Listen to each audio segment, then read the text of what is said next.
Six Nations is back. Can France win the Six Nations? Can France reclaim the Six Nations off Ireland? If you're wondering why I'm wearing a Springbok jersey, I said I was only going to change jerseys if someone wins the Webb Ellis off the Springboks. But I will change jerseys if you want to send me your country's jersey. Put it in the comments. If you want to send me your country's jersey, I will wear it. That's a promise. Let's get into it. Can France win the Six Nations? After a disappointing Rugby World Cup exit, I feel like, and I think a lot of French supporters will feel like as well, a home World Cup. They had one of the strongest squads they've ever had together at a World Cup. Being kicked out by South Africa. Yes, I'm happy for that. I'm South African, a Springbok supporter. But I think France fans would not be happy with that. And they'll be targeting this Six Nations to reclaim a bit of pride in that jersey. Fabien Galtier has gone with Gregory Aldrit. I hope I've said that right. Gregory Aldrit is named captain. Dupont obviously chasing Sevens gold, so he's out. They've put Aldrit in as captain. He's been one of their standouts the last couple of seasons. Did really well in the World Cup as well. Hard running, loose forward. I think going into this first game will be the indicator of who will likely win the Six Nations. France, Ireland to kick off the Six Nations. What a game that's going to be. So I'm picking whoever wins that game will win the Six Nations. That's what I think. Massive, massive game first up. We're going to have a look at the French squad. The squad is stacked. Absolutely stacked. Even with Dupont and Intermac not in. I think mainly because of how high the standard has become in the top 14. Yes, whether that's because of a lot of overseas players coming into play, it's what a rising tide raises all boats. The better the comp has got, the better the locals have got, the better French rugby has got. That's what I think. I think Malvaka will be one of their standouts or one of their key players in the forwards. He was a wrecking ball in the World Cup. Holy. Coming off the back, around the back of the lineup, throwing in and then looping around. Oh, scary, scary prospect. Strong ball runner. He said that perfect mold of a hooker.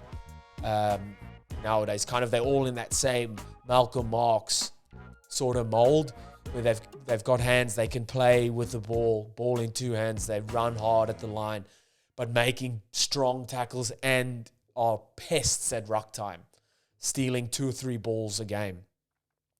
Malvaka's been massive for France over the past few years. In that World Cup, he was insane. He's carried that form over to Toulouse and now hopefully into the Six Nations. Massive inclusion of Aussie Emmanuel Meafou. I hope that's how you say it.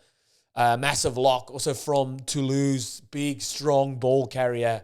And they always look to pick bigger locks, France do. And they use these guys massively for their go forward. So coming around second, third phase to hit that ball up to get over that vantage line. Very, very important there. Then looking at the backs, geez, where do you start? I'm going to start with obviously Dupont's not there. Intermac's not there. But for me, their key man in this back line will be Matteo Gilabert, the fly-off from Bordeaux. Man, classy player. The past few weeks, he's just been carving up for Bordeaux in the top 14. His partnership that he'll have with the two wings in Louis Belair-Berret and Damien Penaud will be instrumental. You think of fly-off is here and the wings are kind of far away from them. But the chemistry a fly-off and a wing have or need to have is so important. Those little inside balls, the little outside balls, the cross kicks, they're coming around your shoulder, or when a fly-off gets a half break, usually the blind wing or the inside winger is right on his inside or on his outside shoulder. And then, like I said, the crossfield kicks are massive. You have guys like Damien Penaud. Penaud has been in the form of his life. Coming through the World Cup, one of the top try scorers. He's just carried it over into Bordeaux in the top 14 and now again into the Six Nations. So I think those three will be super, super important for him.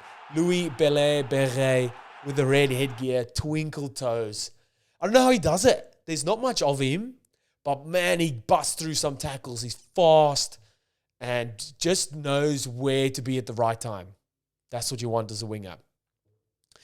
I think Fico, so Gael Fiku and Dante will be very important for their go forward as well.